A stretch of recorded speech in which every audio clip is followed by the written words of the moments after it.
Box Media, news and information for the soul.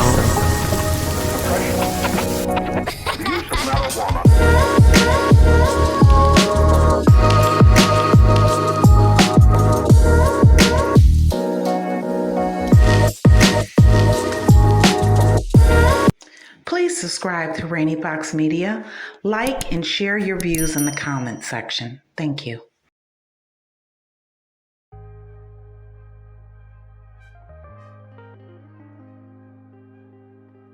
There's some controversy surrounding Juneteenth in terms of its celebration.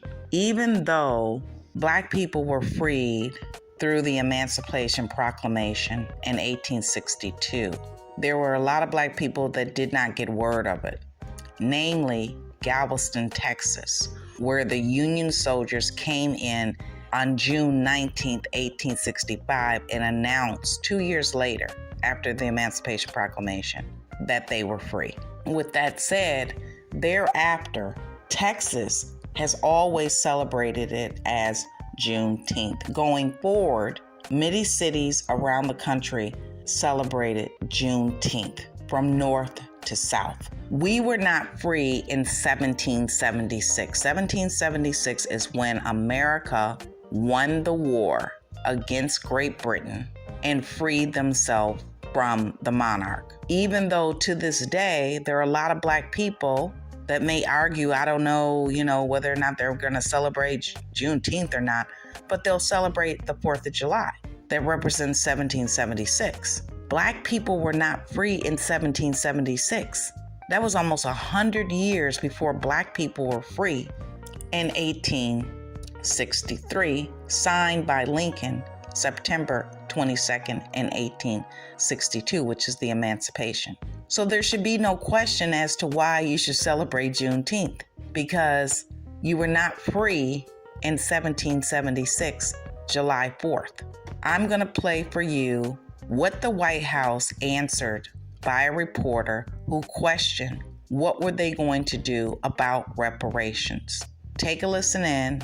You're welcome to leave your comments about why you will or you will not be celebrating Juneteenth. But in terms of something being official, it's not just official because it's now become a federal holiday as of 2021 by Biden signing it into law.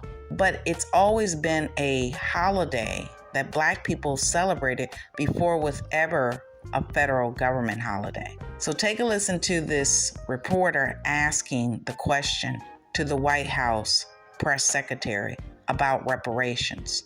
And what we want to reflect on, in my opinion, is the struggles that our ancestors went through in building this country for free labor, and what we are going to do down the road in terms of empowering ourselves and our community. So I want to wish all of you happy Juneteenth.